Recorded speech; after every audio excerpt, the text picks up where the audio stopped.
Os olhares do mundo estão voltados para o Afeganistão. Militantes do Talibã assumiram o controle do país depois de 2 décadas, quando foram expulsos pelas tropas norte-americanas. Com certeza você chegou a ver as imagens de afegãos tentando fugir, agarrados às asas de um avião, tentando sair do país com medo das violações aos direitos humanos que o Talibã oferece. Violações essas que afetam principalmente as mulheres. Mas afinal, qual é o risco para as mulheres no Afeganistão? É isso que a gente vai entender junto agora.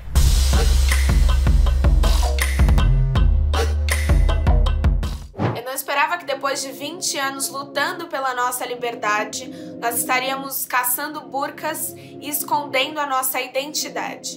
Pois é, pessoal. Eu sou Roberta Camargo e essa foi a fala de uma mulher afegã ao jornal britânico The Guardian. E esse é um ótimo ponto para a gente começar a entender um pouco melhor a situação das mulheres no Afeganistão depois que o Talibã voltou ao poder no dia 15 de agosto. Os talibãs já são velhos conhecidos por lá. O grupo extremista dominou o governo entre 1996 e 2001 e eles interpretam de uma forma extremista a Sharia, que é a lei islâmica. E as mulheres, por exemplo, têm pouquíssimos direitos e toda vez que saem tem que estar cobertas dos pés à cabeça. Oficialmente, o Talibã disse que pretende manter os direitos das mulheres conquistados desde os anos 70, quando elas começaram a luta por lá. Acontece que eles disseram que isso vai acontecer de acordo com o Islã. E é claro que isso foi recebido com muita descrença, principalmente por autoridades do Afeganistão. A verdade é que o Talibã tem todos os indícios de que vai reimpor todas as dificuldades e todas as opressões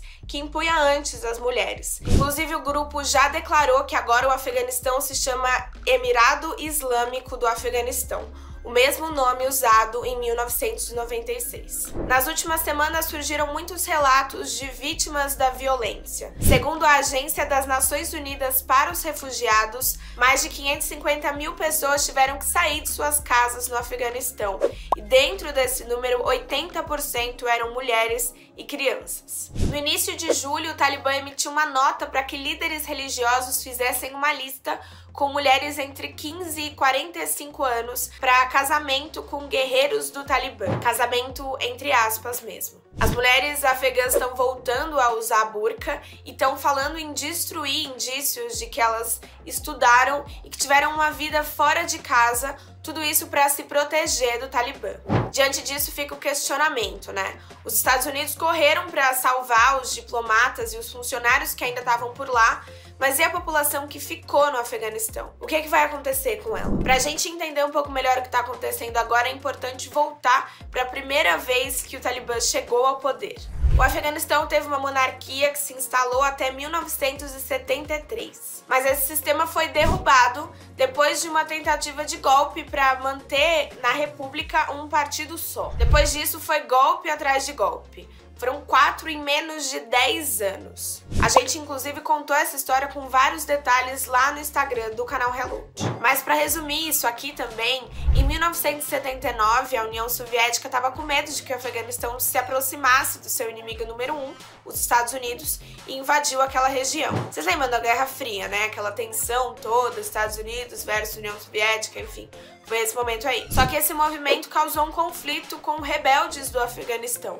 E aí os Estados Unidos decidiram financiar esse grupo com armas e treinamento. Depois disso, em 1989, saiu então da cena o exército da União Soviética. Eu tive que explicar isso porque o Talibã foi derivado desse grupo de rebeldes, o Mujahideen. Então o Talibã surgiu desse grupo e tomou o poder em 1996.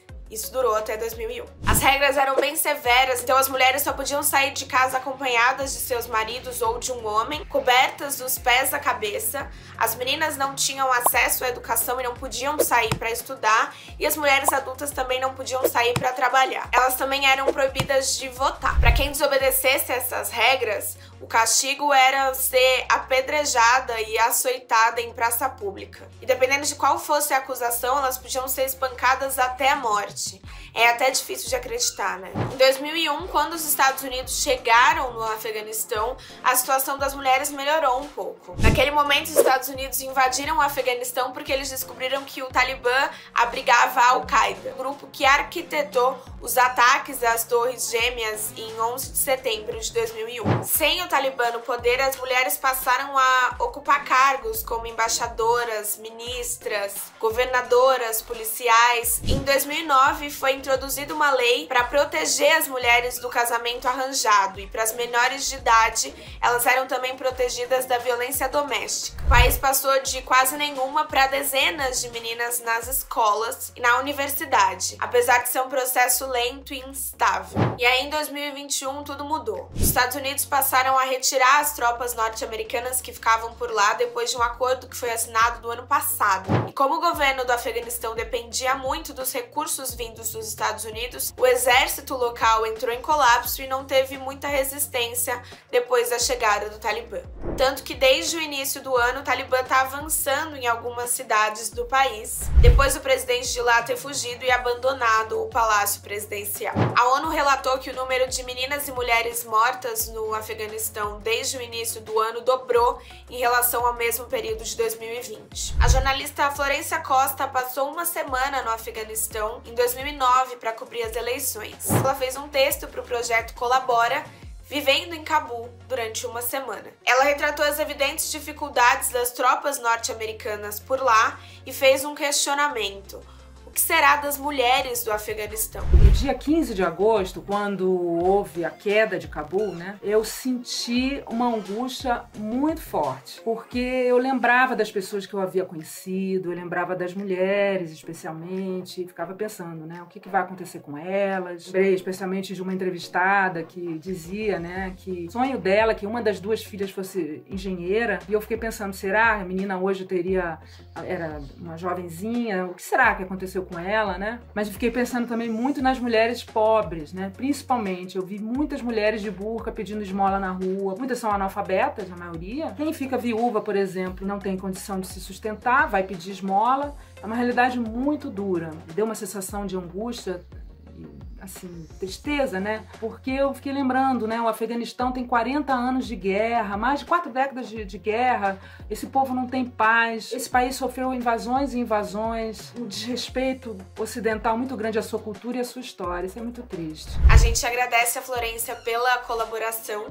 E vamos deixar uma dica cultural antes de terminar o vídeo de hoje. O livro Eu Sou Malala, muita gente deve conhecer. A Malala é uma jovem que estava indo para a escola e foi atingida por tiros vindos do Talibã. Ela sobreviveu a esse ataque extremista e foi ganhadora do Prêmio Nobel da Paz. E tem filme também, filme da Netflix, que é o Diário do Pescador. O Diário do Pescador conta a história de uma menina que, inspirada na Malala, tenta enfrentar as autoridades locais para participar de uma competição escolar. E a Simone de Beauvoir dizia, já no século XX, uma frase que eu acho que é muito emblemática e que faz total sentido dentro desse contexto que a gente está vivendo. Nunca se esqueça que basta uma crise política, econômica ou religiosa para que os direitos das mulheres sejam questionados. Esses direitos não são permanentes.